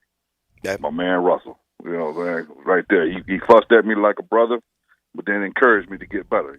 So you want to hear something funny? You know, the first time me and Russell met, about an hour and about an hour and a half ago. Wow. we talking like we've known each other forever. Exactly, man. Yeah. But and that's how he is. Yeah. That's how he is. Oh yeah. But we've been talking on the phone too, so right. It is what it is. Hey, let's before you get into some Copeland stories, because I know you got one or two. I don't know how many of them hit the airwaves. That's the problem. Give me your assessment of the running game last night. You know what? I was really impressed with the running game. The one thing that I saw, the guys, they were running hard. Mm-hmm. The one thing I saw from Clark was he seemed to be a little anxious because he wanted to break that long run. Yeah. And all running backs do. But, with the guys that have done it the last couple of years, there's always been that signature long run, and he was so anxious to do that last night. But he stayed composed. He stayed within the game. He ran the ball hard. Watkins ran the ball hard. When Taylor came in, he ran the ball hard. I was really impressed with the way the run game went last night. Even with Brady, when he running. How many? Am I the only one that almost fell out of my chair? Or I fell out of my stand. Hey, I think it surprised him that one that he took off and actually ended up running out of bounds. Yeah. If he would have actually looked up, I think he would have noticed. He had sideline. He may have. I don't know if he got all the way, but he could have got a little bit more. But I think it just surprised him that he got that far. Do you think that first run that he had of 9 yards? Do you think that quarterback draw was called, or he made a quick decision? Quick decision. I think that was a quick decision. Okay. Brady's not. He's not. Fast. He's not slow. But last night was the most rushing yards he's had in a single game in his this now his third year at Memphis. So yeah, and he's good. He's a good kid. I like Brad. I like the way he plays. Yeah, he is a good kid. All right. So, do you have any Cope stories that you can tell that won't get us in trouble with the FCC or get Cope and covered with a lawyer involved? One of the things when Russell went to the NFL, Russell came back on campus and he had that red BMW and was riding around with the top down. And he was showing off what he was doing. Yeah, I just happened to be standing outside the dorm, and Russell came through, and we went for a ride, and and he was talking to me, man, like an older brother, like I said, and then just, hey man, it's your turn, man. Q, man, hey man, this is your year coming up, man. You got to do it. You know what I'm saying? You can be on the next level with me, man, and stuff like that. Like I said, stuff like that just stays with you because when you have older guys that you consider brothers and they're telling you that and then encouraging you and things like that, it just sticks with you and it makes you want to work harder because you do. Everybody wants to get to that next level. You know what I'm saying? But when you have somebody that's getting ready to go there and that is there, because even when he was at Buffalo, he would still drop those hints to me, and it wasn't just to me. It was to Cody. To all the other guys that were there, that had those aspirations and the ability to get to that next level. You know what I'm saying? It's just things like that, those small things that count the most, and that's one of the best stories that I got. You know what I'm saying? There's some other ones, but like I said, we can't tell those online. We can't tell what those happens over in the South air. Hall stays in South Hall. Yeah, believe me. Me and you had that same discussion in this room, so it is what it is. Looking forward, what are you looking for out of this team this year? I need to see a little bit more. The defense. I mean, it was the first game. You got now before you get too critical of defense. I understand they were missing two big players last night. They were, and they seem to be a little gassed, But with the way this year has been, who wouldn't have been? I mean, it was still a good going for the team. The guys did a lot of good things. I was glad to see Sean Dykes get involved in the offense as much as he did. Most receiving yards downfield. Most receiving yards by a tight end in a game in school history. Now that I didn't know. That's what you got me for, right? Yeah, exactly. But for the rest of the season, just to be consistent, and driving those wins and run game getting a lot better. The front line did a great job from what I saw, and I think this year, unless the Big 10 and Pac-12 actually decide to play in October, I think this will be the first year that a Power 5 will get into the playoffs, and everybody's talking about UCF and Cincinnati. Nobody's talking really about Memphis, so we can sneak up on a lot of people. I just wish the schedule was a little bit more, and we could play a few more Power 5 schools. Well, with that said, based on the rankings today, we're going to play 3 teams that are in that top 20-ish type deal with Cincinnati, Navy, and University of, I call them UC Ref, because every time we seem to play them, the refs seem to be on their side. Yeah, they got our number. Don't get me started on them. I'll be complaining from here to eternity. But they're also the rudest fan base in the world.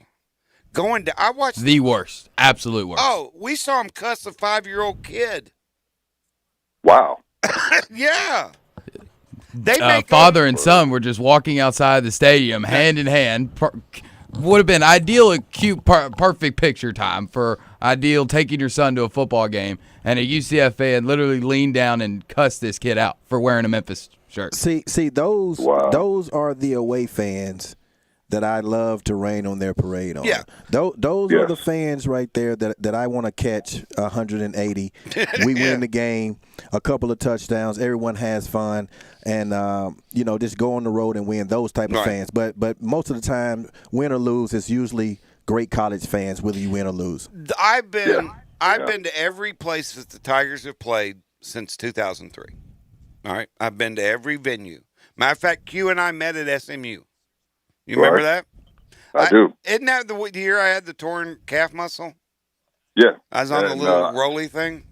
Yeah, me and T.O. were on the sideline together. Yep. So I've met every fan base, and I've seen good and bad in most of them. But the ones at Central Florida are the absolute worst.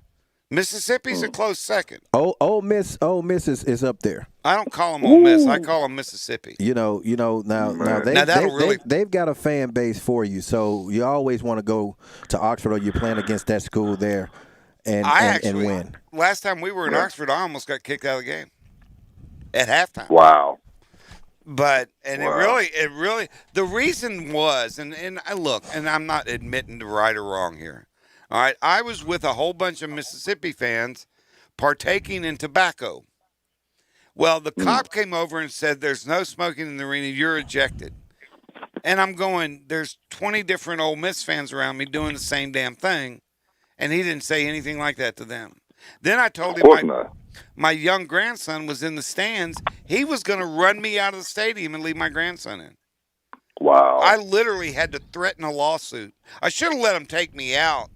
And then I would have owned a big piece of Mississippi at that point. That's right. I heard that. Heck, I almost got arrested in the Grove that year. Yeah, you did too, didn't you? I forgot about that. So the Blue and Gray Show representing down in Oxford. The OPD do not like us. No.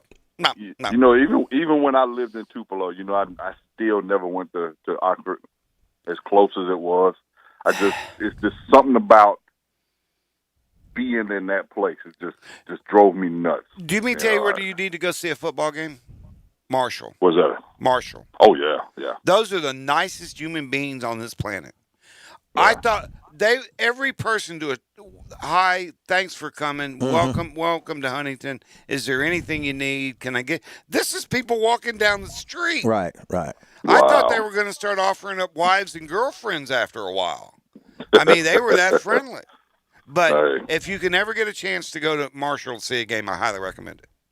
They look good Saturday too. I watched them play Saturday. Yeah, we got one of Toby Ingram, who we played with, tight end we played with at Memphis. His son plays for Marshall. Okay. Oh, okay. I'll definitely have to check that out. Marshall's new quarterback is legit. Yeah, that's he was killing it yesterday. By the way, that's a redshirt freshman at Marshall. Yeah. Oh, he's a future first pick. Yeah, I mean that kid. How did he end up at Marshall? That's a $100,000 question. They got good boosters from that area. They got good boosters. No. Now that I think about it, yesterday on their way to the game, they were playing it on Sirius XM, and I was listening to the game. He's a third generation member of the Thundering Herd. His father and his grandfather were both quarterbacks at Marshall. Okay. So that would make sense why he's at Marshall. Yeah. Hey, I was going to say Chad Pennington and Randy had a conversation with him. Yeah. Exactly. We forget about those two. But I'll have to tell you all the story about it. I actually saw, what's his name? The St. Louis guy that I'm all of a sudden I'm drawing blanks on names today. That's happened a lot. Who's the quarterback? What happens when you lose your wallet? Bite me. Who is the quarterback for Isaac? Kurt? Yeah.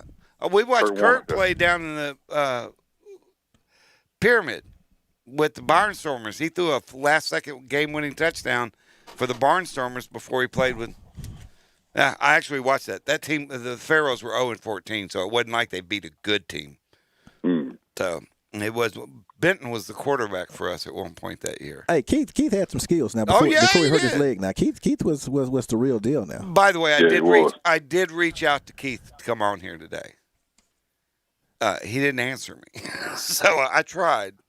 Wow, hadn't heard back from him. He'll send me a note tomorrow. Yeah, I can do it. Yeah, want to make sure he's all right. Yeah, we'll find him. We'll find him. Yeah. All right, Q. Man, we've run long again, didn't we, Drew? I have a habit of that. We're going to have a short segment next time. But I tell you what we're going to do. Q, I'm going to let you go. I will talk to you soon, and we'll get you in here one Sunday night real soon. Hey, I appreciate that. Hey, and bring me a cigar, too. Hey, I got you, bro. You know I got you. Appreciate it. Katina Garrard's wanting one of them cigars, too. Oh, yeah. She hit me up on Facebook. You tell her you want some Jell-O shooters in return? I didn't know about that, but I will. She does make some pretty good Jell-O shots. I'll give her that. So we all got an alcohol and tobacco trade system working on this show. All right. What I'm going to do is if you're listening to us on any level of social media, we are on the Sports 56 website, correct? We are on Twitter right now. We are on Facebook. We are on YouTube. We're on Periscope. And we're on Instagram all right now. If you're listening to us on any of those, and all of those feed into this, or is it just Facebook? Facebook, YouTube, and Instagram, Periscope feed into that. Twitter, I'll have to go through another way, but I can see messages. Okay, if you've got a question for the one and only Russell Copeland, we're going to take them on Facebook, so you never know what we're going to get. And I get to read them before you don't, because you're in the other room. You don't get to see them. So you put me out there on the hot dog stand then, right? Yeah, kind of. But if it's really bad, I won't. You know me better than that by now. All right, we got to go to a break right here on the Blue and Gray Show, brought to you by Wolfchase Honda. Oh, we're having some fun tonight. On Sports 56, 96.1 and 87.7. The Tigers, the Grizzlies, the SEC. We are real sports talk. I love it. I love it. Sports 56 and 87.7 FM. My wife and I have driven Wolfchase Hondas nearly a decade now. There's a reason for that. Not only do we get good quality Hondas, we know the service will be even better. Wolfchase Honda isn't just the best Honda dealership in the Mid-South. They're one of the leading dealerships in the nation, and you wonder why we keep going back. Wolfchase Honda is a family-owned dealership and has been for over 25 years. They make sure they treat their customers just like family, too. How many times I hear them call customers by their name. They make a point to make sure you get the best car buying experience as well as the best service. I could talk about service all day long. The new service bay at Wolfchase Honda is something right out of a sci-fi movie. When you pull your car into the bay, it's scanned, it takes your tire pressures, and gets the info to your service tech. This is all done to make sure you get the best service at a reasonable price. I love my Honda HR-V, but I think they love it even more. Now is the perfect time for you to get that new Honda. They're located at 2982 North Germantown Road, just north of Stage Road. That's Wolfchase Honda. Blue and Gray Show is happy to have Tiger Bookstore back as our game day sponsor. Tiger Bookstore is... Tiger Bookstore is my dad's favorite place to get his Tiger gear. Dude, yeah, I'm busy here. And doesn't your family live in Missouri? Tiger Bookstore's website is so easy that they can get their Tigers gear without leaving the house. Tiger Bookstore has got everything they need for tailgating, game day, and the latest in Tiger styles. I don't want to sound mean, but TigerBookstore.com is so easy my dad could do it. Can I finish, please? If you must. Make sure you get by Tiger Bookstore before every home game to get your game day shirt for only $5. These shirts are a must-have for any Tiger fan. Tiger Bookstore is located at 3533 Walker Avenue, just off of main campus. Their friendly staff will help you get everything you need for the season. Since 1974, Bartlett Home Furnishings has been locally owned and operated, furnishing homes in Memphis and the Mid-South with beautiful quality furniture. At Bartlett Home Furnishings, we believe in providing you with the best service, quality, and value. We're committed to selling the best quality furniture for the best price. Our designers love helping customers select the right pieces for their homes, creating the room of your dreams, all the while working within your budget. Visit Bartlett Home Furnishings today at 2755 Bartlett Boulevard or at bartletthomefurnishings.memphis.com. Go Tigers! Since 1983, Smith Noel Contractors Incorporated, a Cordova-based company, has proudly served the Mid-South's commercial and industrial construction demands. They set the standard for construction and contracting in the area and have won 16 ABC's Excellence in Construction Awards since 2005. Smith Noel Contractors' client list reads like a who's who in American business, including heavy industry, food manufacturing, retail, distribution, education, and correctional markets in 18 states across the Southeast and Midwest. Smith Noel will meet your needs as a general contractor or construction manager. They even do their own concrete and carpentry work. Their highly skilled and capable crews ensure that your finished project is second to none. And as a Tennessee drug-free workplace, they make safety a priority. For any construction or contracting questions, call Smith Noel Contractors Incorporated at 901-213-3993. Again, 901-213-3993. And make sure you mention you heard them on the Blue and Gray Show.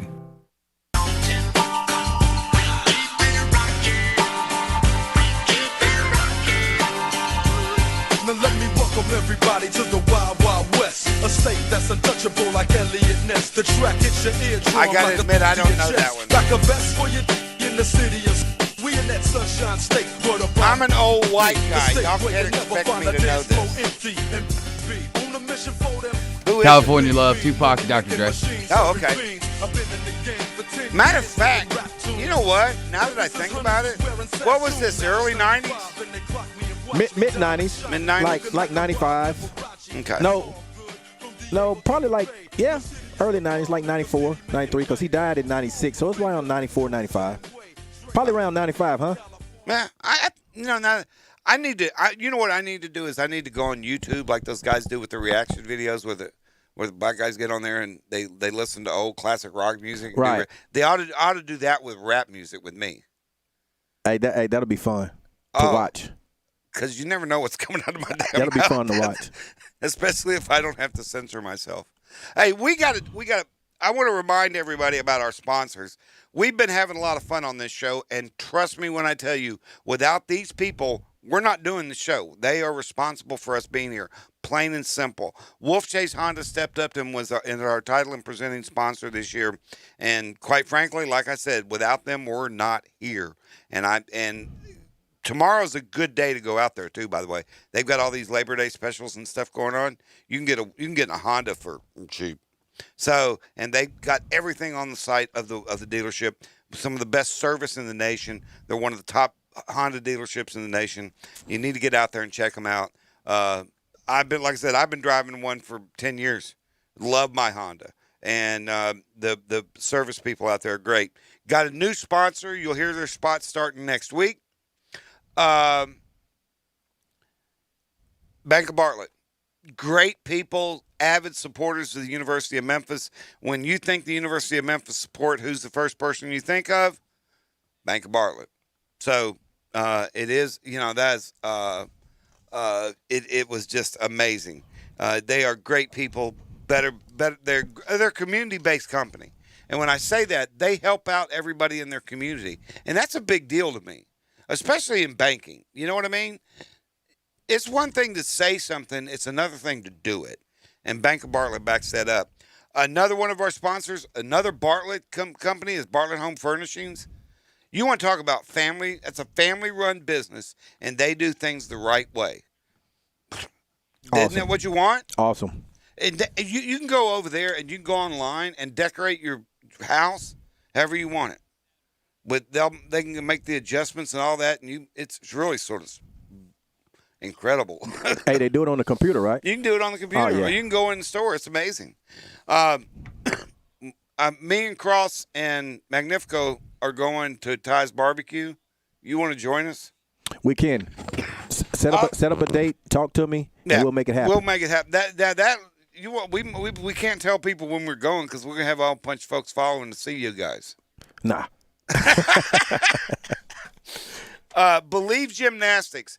My granddaughter was in the program there for 4 years. You want your child to get an amazing regiment, for lack of a better word. They not only are competitive gymnasts, they do after school programs. Check out the ad.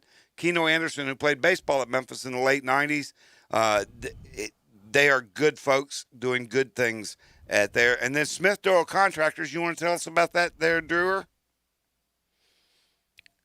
You got I don't have a read in front of me. I don't have a read in front of me either. I'm ad-libbing.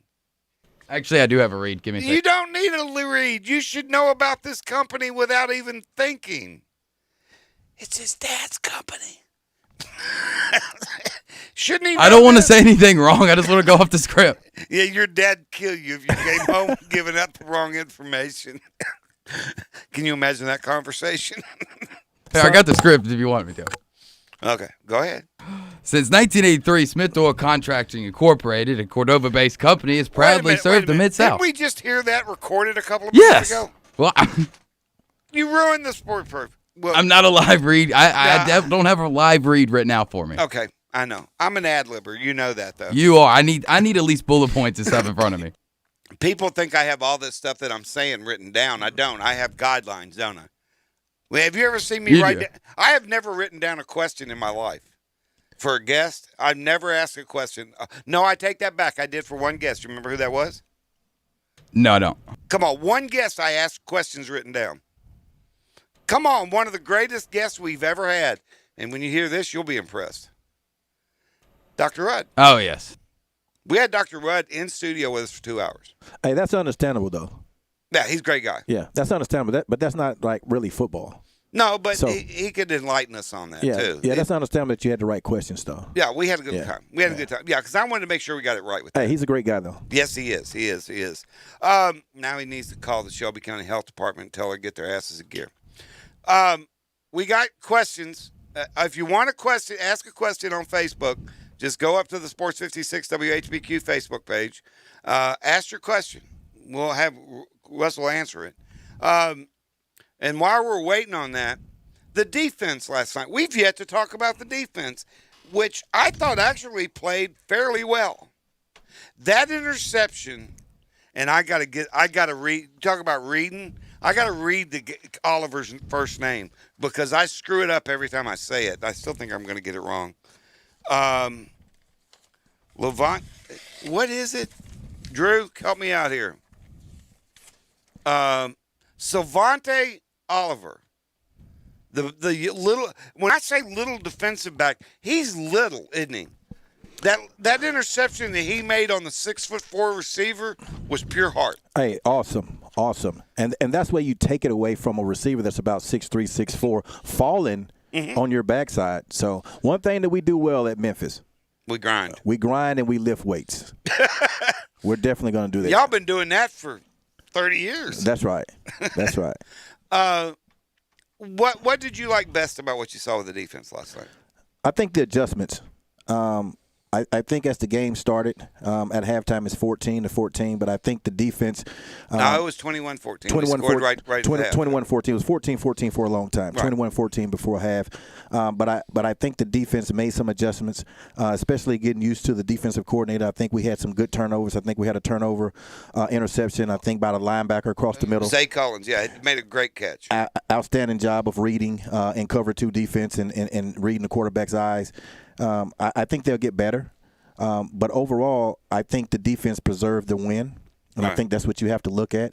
And I think we'll get better and better. But I think overall they didn't quit, and they came up with some key turnovers when we needed them. Yeah, they made plays last night. And the defense has made plays here at Memphis for a long time. And just off the top of my head, I think we've scored a defensive touchdown in something like 15 straight years. I could be wrong on that. Don't quote me on that one. But we've had a history. Believe it or not, one of the worst teams that we ever had, the 2011 defense, scored more touchdowns than any other defense.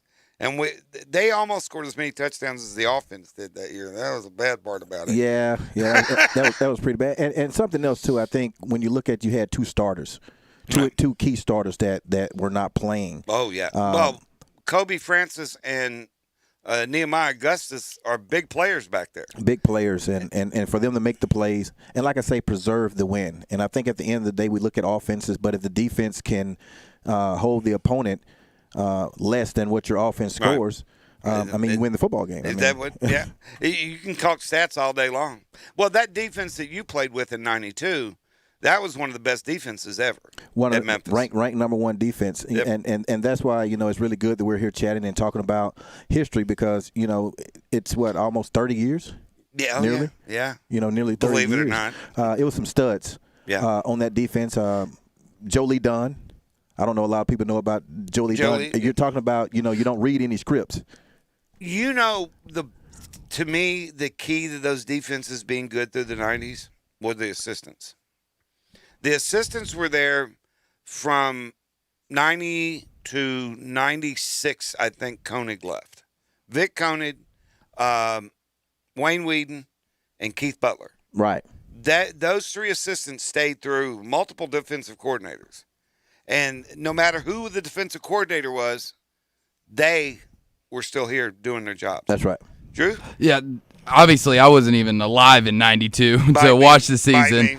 But the craziest thing, at least statistic-wise, that stands out from that 92 season is the fact that y'all held your opponents throughout the whole season to 181 points while scoring 312. What was the biggest thing for y'all having that big of a scoring difference? I think being able to get turnovers and a lot of 3 and outs. When you're getting turnovers and you're having a lot of 3 and outs, I think that can make a huge difference. And I was talking to John. John said, he comes in and he doesn't really write questions down for guests, and that's what Jolie Dunn was doing my year. He didn't wear a headset. I mean, he never wore a headset. He didn't talk to the booth, and he simply called the game as the game was going on. So. But honestly, I think that's a big difference when you look at defense. When you're turning the football over and you're giving the ball back to your offense, I think that limits scoring. You talk about 3 and outs. You want to know something funny? You know how many 3 and outs Arkansas State had last night? 1. We had 1. Every offense, well, no, I take that back. Their second possession was a 3 and out. But I think, and their penalty-aided drives, don't get me started. But they were 3 and out on the third possession of the game, their second possession. Then they were 3 and out again in the third quarter after the INT, which we forced them into the field goal. To me, that was the best defensive possession of the game for us. When we gave up the Brady interception, and then the defense stood up and said, "Nah, not going to happen." And Zay Cullins was the one that made the big sack on third down, wasn't he? I believe so. Yeah, Zay Cullins has turned into quite the player. He and Sanchez Blake have really impressed me over the last couple of years. Playing very hard, getting after the quarterback, some good rushes, a lot of pressure.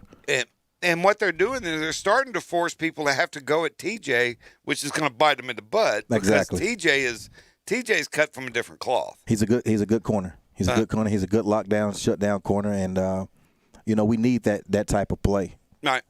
And we look at what the defense did last night as far as across the board. If I told you who led the team in tackles last night, nobody would believe me. But right back to one of those 2 guys I was telling you about. Sanchez Blake led the team in tackles last night. He had 6. TJ Carter only had 1. But that's because they don't go at him. But that's good. Yeah. I mean, you really don't want your shutdown corner leading the team in tackles. Yeah. Believe it or not, your defensive backs had the most tackles last night. But that was expected. They were behind as well, too. Yeah. They 35 tackles by the defensive backs, 11 by the defensive line, and 15 by the linebackers. But we put up 4 sacks last night. 4 sacks. Yeah, last night. You got 5 sacks, I guess. That's 3.5, 4. Yeah. So I thought once their defense, we talked about depth earlier. I think that made the difference in the defense starting in the second quarter. Definitely when you're playing early in the season, if you can have offensive and defensive line depth. But you look at the Tigers, I think that number was around, 28? Yeah, players that played. So when you look at conditioning, especially with everything that's been going on in the offseason, you haven't been able to do a lot of conditioning and things such as that. To have 28 players that you can play, you're going to be the best conditioned team, and you'll be able to win football games. Okay, when we come back, we're going to take our last break of the night. When we come back, we're going to talk special teams. We've yet to talk special teams, and we've got the best one in the country, I think. Without question, the best special teams in the country, in my opinion. Right, when we get back here on the Blue and Gray Show, brought to you by Wolfchase Honda on Sports 56, 96.1, and 87.7. Greg Gaston, Eli Savoy. Sports 56 Middays comes your way from 10 till 1 every weekday. Presented by FedEx on Sports 56 and 87.7 FM. Y'all know I take the Wolfchase Honda HR-V mobile studio all over the country during football season. Well, that means a lot of miles, so I need to get it serviced often. Where do I take it when it needs service? Well, right back to where I got it, Wolfchase Honda. You can't beat the service at Wolfchase Honda. With the new service bay, their assessment of your vehicle starts as soon as you pull it into the bay. With the state-of-the-art scanner, they know your tire pressure, alignment, and other details about your car. They even know it's your Honda. That's right, they know it's your car when it's scanned in the service bay. Yeah, that still blows me away. Even with all the bells and whistles of the service department, the best part is the people. They're professional, friendly, and know their stuff. I learn something new about my HR-V every time I take it in. Wolfchase Honda offers everything from oil changes to tires. When you're ready to get your car serviced, simply log on to wolfchasehonda.com to get the Blue and Gray Show special. It's easy to find under the Service Specials tab with all the other great deals at Wolfchase Honda.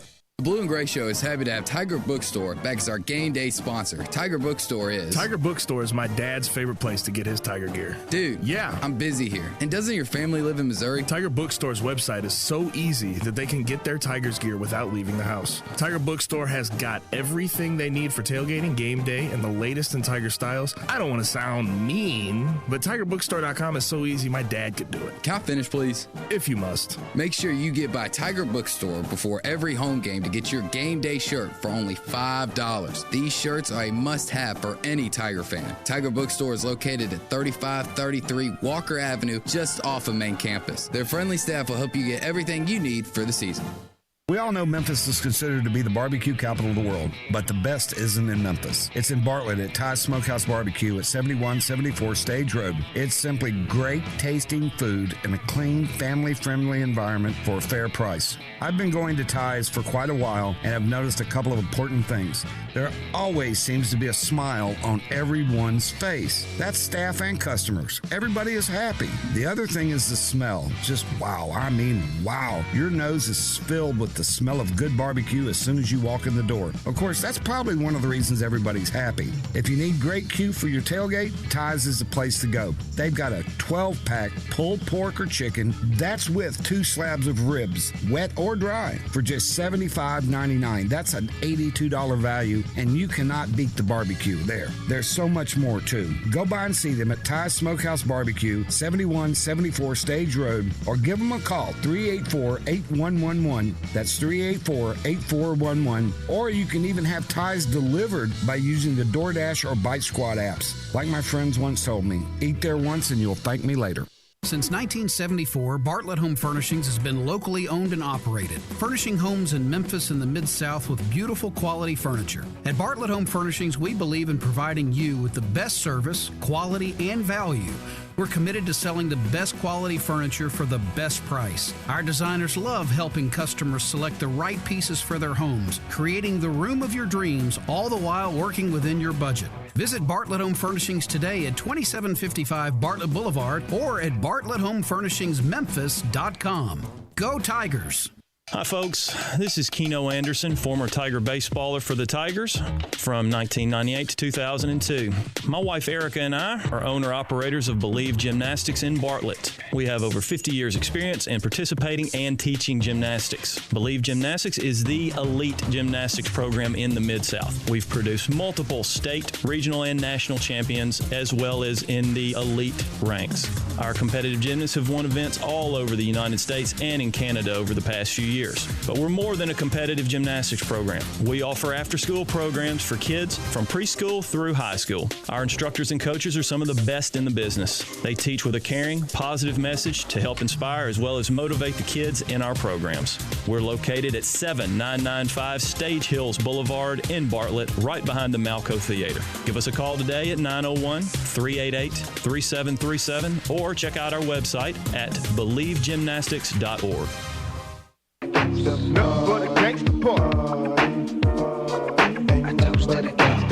Picture perfect. I paint a perfect picture, bombing suckers with precision. My intentions to get with you with that and double OP. Dog, my closest homies, it's so cold, we dispose our foes. Showing up, I keep my hand on my gun, cause they got me on the run. Now I'm back in the courtroom, waiting on the I got the white boy dance working. This all that's on my mind. Cause at the same time, it seems they trying to take mine. So I'm gonna Wait a minute, Snoop, I got a question. Is Snoop advertising everything today? Him and Shaq. Oh my God, if you don't see Snoop or Shaq on TV, something's wrong. I'm trying to get in that loop. I'm trying to figure it out. Snoop was advertising a male enhancement product at one point. You can't watch the NBA playoffs without seeing his Corona commercial at least 20 times a game. At least. What about the Doritos one with Martha Stewart? I love that one. I love that one. That show was actually kind of funny. It was. So I've been known to watch that one. We're back here for the final segment of the Blue and Gray Show, brought to you by Wolfchase Honda. If you'll notice what I'm wearing tonight, it's my the Tiger Bookstore game day shirt. They're on sale for $5. Extra larger sizes are $7. They go on sale the week of the game. The ones for Houston will come out next week. So keep your eye on for that. They're great shirts. They're a great bargain, and they're quite unique for the most part. Well, not for the most part. They are. They come up with different things for each game, and this is the socially distanced edition, which, boy, was that distant the other night. Let's talk about special teams. What Pete Limbo, to me, is the key to the staff. He's got those kids playing with reckless abandon in every part of special teams. Last night, your running back, who had over 100 yards rushing, also blocked a punt. Have you ever heard of that? No. No. But that just shows the type of mentality that this football team has. I mean, everyone is even. Everyone is going to play hard. And despite running for 100 yards, he's still able to contribute on special teams. And I always say I think that's a phase of the game that a lot of times is overlooked. You look at special teams, of course, when a field goal kicker misses a field goal. But when you look at the other things, the kickoff team, the kick return team, the punt team, the punt block team. If he gets all of that punt, he walks in the end zone with the ball. It's almost like a pick six. Yep. I mean, well, here's something. All right, I asked this question on Facebook and Twitter this week. Let's see if you can get it. I don't know if you read the answer or not.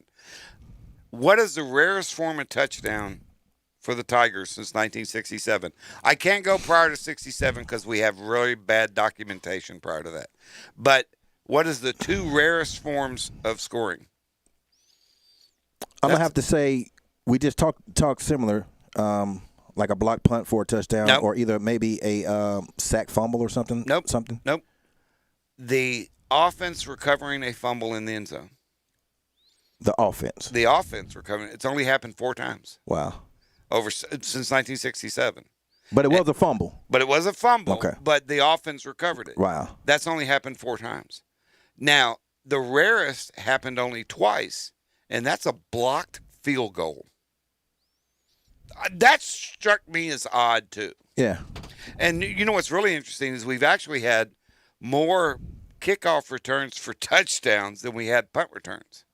And that goes to Tony Pollard, though, a lot of those. Tony Pollard. Well, everybody says Pollard this, Pollard that. We returned 3 last year without him. Yeah, yeah. I mean, it was like Gabriel Rogers is the only guy back, and he almost got loose last night. Hey, I thought he had took that one to the house. And that holding call was Mel Bovine. I mean, do we ever get calls, though?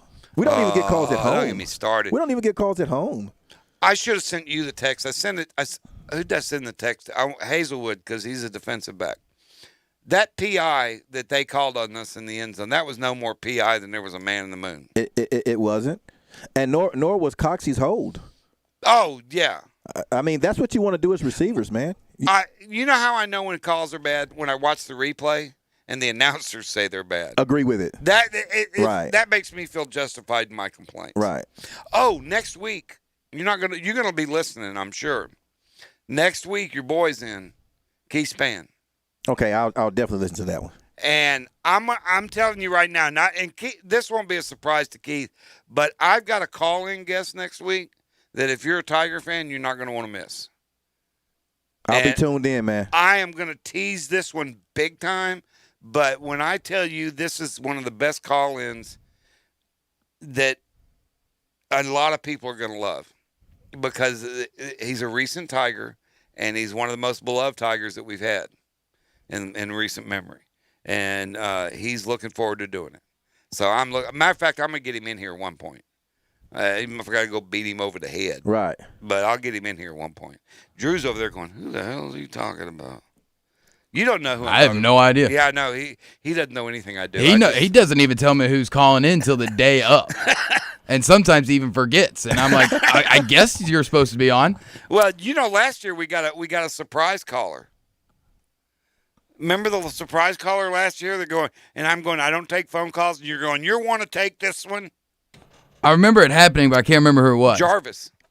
Greer? Yeah. Oh. He called us out of the blue. I've been trying to get him on the show for what? Since we started? Yeah, for about 5 years. Okay, and he says, text me. I said, I text him all the time to do the show. And all of a sudden, he's probably listening right now going, well, I told you I'd be on it. Right. But it was great. We got about 4 or 5 minutes here. How many minutes we got?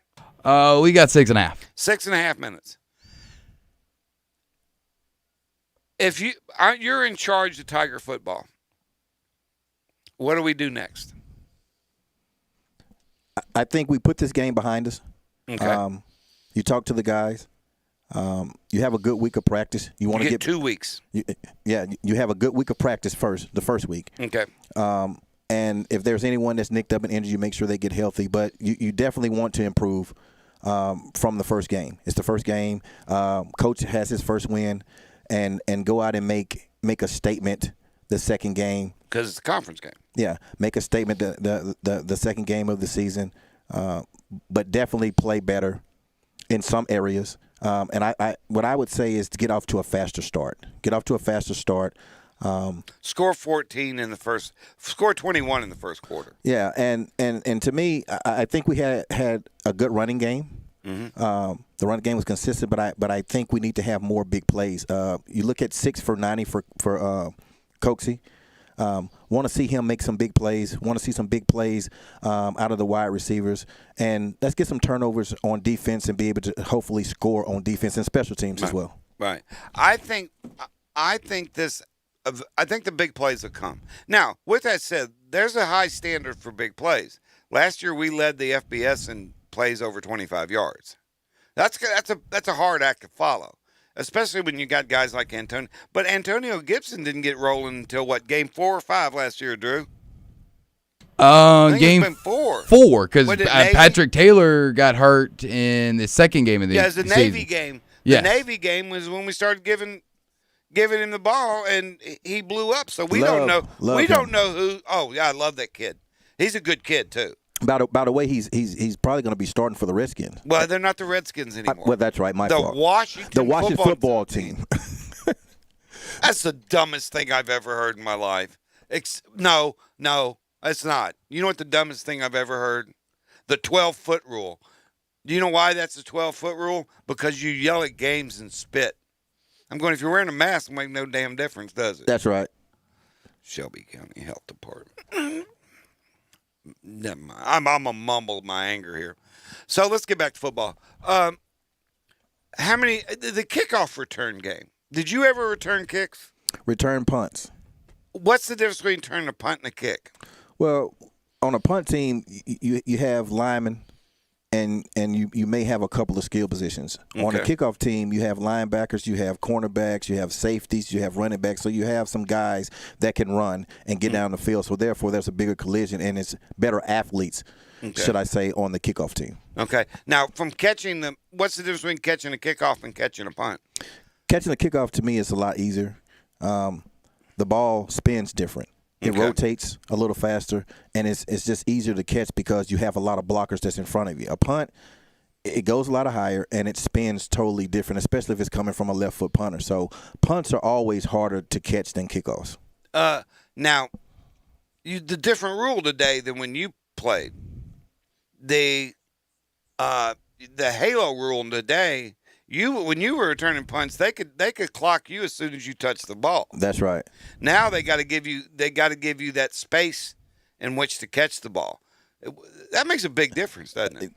That's a huge difference because now you get a chance to make someone miss, and also from a health risk standpoint. Because back in our day, you're looking up, and then all of a sudden the ball comes down and bam. Right. So I like that rule. Who's hit you the hardest? I know you remember who it was. In the pros, it was Ronnie Lott. Really? Oh, Yeah. You got hit by Ronnie Lott? Yeah. Man, that's something you put up on the wall. Yeah, by Ronnie Lott. And the thing about it is that he knocked himself out on that hit. I got to find video of that. You know that, He right? was playing with the Jets. Then I caught it in between the cornerback and the safety, and he hits me right in the ribs, kind of my lower back. And, man, I'm talking about it hurt.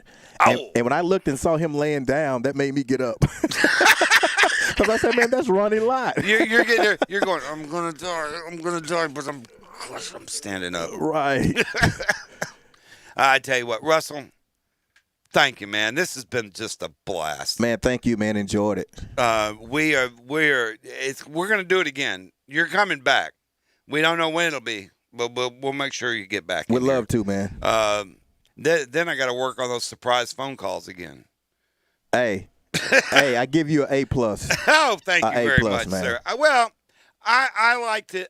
One of the things, the tagline to this show is Talking Tigers with Tigers. And you guys are the reason this show works, because you guys know more about this game and more about being a Tiger than any of us ever will. And I appreciate you for it. Man, I appreciate having you. All right. Before we get out of here, I want to make sure I thank the good folks over at Wolfchase Honda.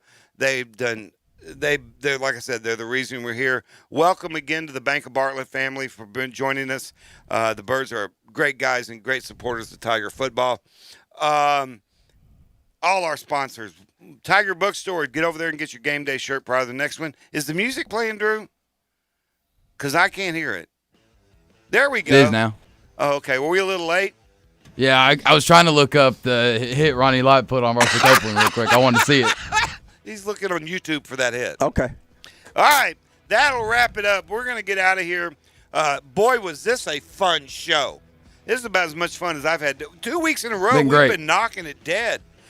Great guests, guys like Russell Copeland, one of the greatest to ever play the game at Memphis. And if you are young and don't know who Russell Copeland is, get on YouTube, get on Wikipedia, get on whatever you got to get on, and find and look him up. He was a bad boy out on that field.